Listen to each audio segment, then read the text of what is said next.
हिंदू धर्म में अनेक महर्षि पैदा हुए हैं जिन्होंने इस धरती पर जन्म लिया और सनातन धर्म को कई ऊंचाइयों पर पहुंचाया। उन्हीं अनेक महर्षियों में एक थे ऋषि दुर्वासा। ऋषि दुर्वासा भोलेनाथ के अवतार थे जो अत्रि और अनुसुईया के पुत्र थे। इनके भाई महर्षि दत्तात्रेय और चंद्रदेव जो कि सनातन धर्म की प्रसिद्धि के बेहद योगदान प्रभाव डालकर गए थे। ऋषि दुर्वासा बेहद क्रोध के कारण प्रसिद्ध थे। दसों दिशाओं में लोग उनसे और उनके क्रोध से बहुत डरते थे। ऐसा कहा जाता है कि ऋषि दुर्वासा जिसे श्राप दे देते थे वह वहीं तबाह हो जाता था। यही वजह है कि त्रिलोक पूरे ब्रह्मांड में ऋषि दुर्वासा की वाणी का आदर होता था। महाकवि कालिदास की महान रचना अभिज्ञान शकुंतलम में भी ऐसा लिखा गया है कि उन्होंने ही शकुंतला को श्राप दे दिया था, जिसके कारण आगे जाकर शकुंतला का प्रेमी उसे भूल जाता है। ऋषि दुर्वासा ब्रह्मांड में सबसे ताकतवर और बलशाली ऋषि थे। तो आइए जानते हैं उनके बारे में विस्तार से। राधे ही राधे दोस्तों, ओम टीवी पर आप सभी का एक बार बहुत बहुत स्वागत। अगर आपको धर्म से जुड़ी हुई ऐसी ही वीडियोस पसंद आती हैं तो हमारे चैनल को सब्सक्राइब जरूर करें। तो बिना देरी किए आज के वीडियो शुरू करते हैं। दोस्तों, जैसा कि आज हमने बताया कि वीडियो में हम बात करेंगे कि एक ऐसे महान ऋषि की जिन्हें हम जानते हैं दुर्वासा ऋषि के नाम से। यह कहानी आपको बहुत प्रेरणादायक लगेगी जो हमारे जीवन में ज्ञान और विवेक की महत्ता बताती है। ऋषि दुर्वासा एक ऐसे ऋषि थे जो बहुत गुस्से वाले होते थे। उनका गुस्सा उनके लिए नहीं बल्कि उनकी तपस्या और ध्यान में आने वाले किसी भी रुकावट के कारण होता था। एक बार दुर्वासा ऋषि राजा श्री कृष्ण द्वारा आयोजित हुए एक यज्ञ में नहीं बुलाए जाने के कारण बहुत नाराज थे। उन्होंने राजा श्री कृष्ण को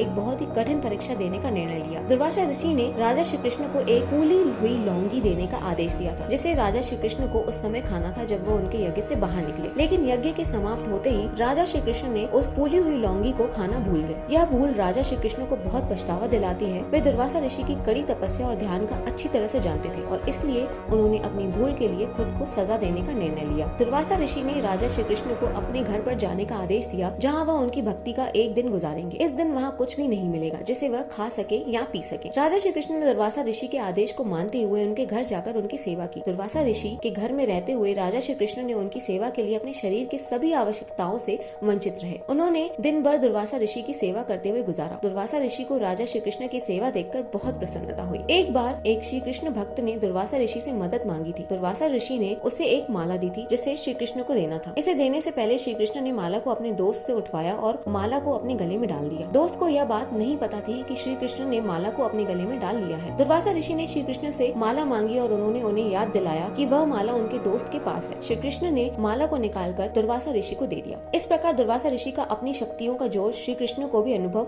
करना पड़ा। यह एक उदाहरण है कि किसी भी भक्ति में समर्थ और शक्तिशाली ऋषि का भाग्य क्या होता है। दुर्वासा ऋषि द्वारा किए गए अन्य श्रेष्ठ कार्यों में उन्होंने द्रौपदी को एक असंभव काम करने के लिए प्रेरित किया था। उन्होंने हर शास्त्र का ज्ञान बहुत अच्छी तरह से संचालित किया था। एक समय की बात है, दुर्वासा ऋषि जंगल में विचरण कर रहे थे। उनकी तपस्या और अध्ययन की शक्ति इतनी थी कि वे इंद्रलोक तक भी जा सकते थे। एक दिन दुर्वासा ऋषि राजा अम्बरीश के द्वार में आए और उन्हें बड़े आदर से सम्मानित किया गया। राजा अम्बरीश ने उन्हें विशेष भोजन का आमंत्रण दिया जो दुर्वासा ऋषि ने स्वीकार कर लिया। दुर्वासा ऋषि ने भोजन करते समय एक छोटी सी गलती की जिसे राजा अम्बरीश ने सुधार लिया, लेकिन दुर्वासा ऋषि ने इसे बहुत बड़ा मान लिया और उन्होंने राजा अम्बरीश के ऊपर अपनी क्रोध की आग उतार दी। दुर्वासा ऋषि ने अपनी शक्ति के बल पर एक भयंकर राक्षस को उस वक्त उत्पन्न किया जब राजा अम्बरीश ने उनके ऊपर आपत्ति की थी। राजा अम्बरीश ने भगवान विष्णु की रक्षा में भक्ति की और उनकी उत्कृष्ट भक्ति के कारण उन्हें सुरक्षित रखा गया। एक बार दुर्वासा ऋषि अपने शिष्यों के साथ जंगल में ध्यान लगा रहे थे। उनके शिष्यों में एक युवक था जिसका नाम था श्रीधर। श्रीधर अपने गुरु को बहुत मानता था और वह हमेशा उनकी सेवा में तत्पर रहता था। एक दिन दुर्वासा ऋषि ने श्रीधर को आदेश दिया कि वह उनकी सेवा के लिए एक आम के पत्ते का टुकड़ा लेकर वापस आए। श्रीधर बिना सोचे समझे उस पत्ते के टुकड़े को खा गया। जब दुर्वासा ऋषि ने श्रीधर को पूछा कि वह आम के पत्ते का टुकड़ा लाया है तो श्रीधर ने जवाब देते हुए अपनी गलती स्वीकार की। इस पर दुर्वासा ऋषि बहुत नाराज हो गए और उन्होंने श्रीधर को बहुत कठिन तपस्या के लिए भेज दिया। श्रीधर तपस्या के दौरान बहुत दुखी था, लेकिन उसने अपनी गलती स्वीकार करने का फैसला किया और ध्यान लगाना शुरू कर दिया। एक दिन दुर्वासा ऋषि वहाँ से गुजर रहे थे और उन्होंने श्रीधर को देखा।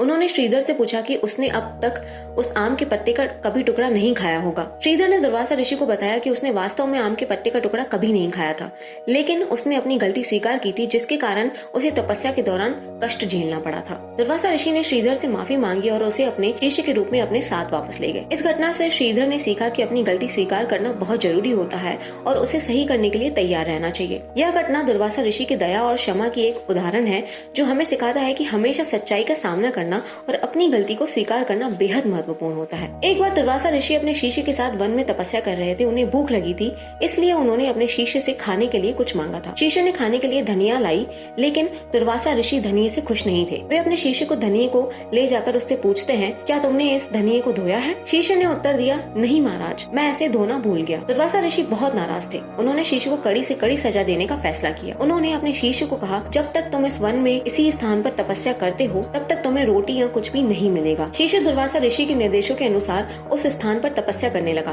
वहाँ उसे भूखा रहना पड़ा था क्योंकि कोई भी उसे खाने के लिए कुछ नहीं दे रहा था। कुछ दिनों बाद दुर्वासा ऋषि अपने शिष्य के पास लौटे और देखा कि उसके शिष्य ने उनके निर्देशों का अनुसरण करते हुए तपस्या कर रहा था। दुर्वासा ऋषि ने अपने शिष्य को एक दिव्य आहार दिया और उसे उनकी कृपा से आशीर्वाद देने के लिए धन्यवाद दिया। इस कहानी से हमें यह सीख मिलती है कि हमें गुरु की बातों का अनुसरण करना चाहिए और हमेशा उन्हें सम्मान देना चाहिए। जब हम गुरु के आदेशों का अनुसरण करते हैं तो हमें उससे बहुत कुछ सीखने को मिलता है और हम उनके आशीर्वादों से आनंदित हो जाते हैं। इस तरह दुर्वासा ऋषि की कहानियों से हमें गुरु के महत्व का एक बड़ा संदेश मिलता है। हमें इन कहानियों से सीखना चाहिए और अपने जीवन में गुरु के महत्व को स्थापित करना चाहिए। तो इस तरह दुर्वासा ऋषि की कहानियों से हमें विभिन्न महत्वपूर्ण संदेश मिलते हैं। हमें यह सीख मिलती है कि धैर्य, संयम, सम्मान और गुरु के महत्व को समझने के लिए तैयार रहना चाहिए। हमें अपने जीवन में इन मूल्यों को स्थापित करना चाहिए ताकि हम अपने आसपास एक अच्छे व्यक्तित्व के साथ जीवन जी सके। तो उम्मीद करती हूँ दोस्तों आपको आज का वीडियो पसंद आया होगा। अगर आपको धर्म से जुड़े ऐसे ही वीडियोस पसंद आते हैं तो हमारे चैनल को लाइक, सब्सक्राइब और शेयर जरूर करें। मिलते हैं अगली वीडियो में। राधे राधे।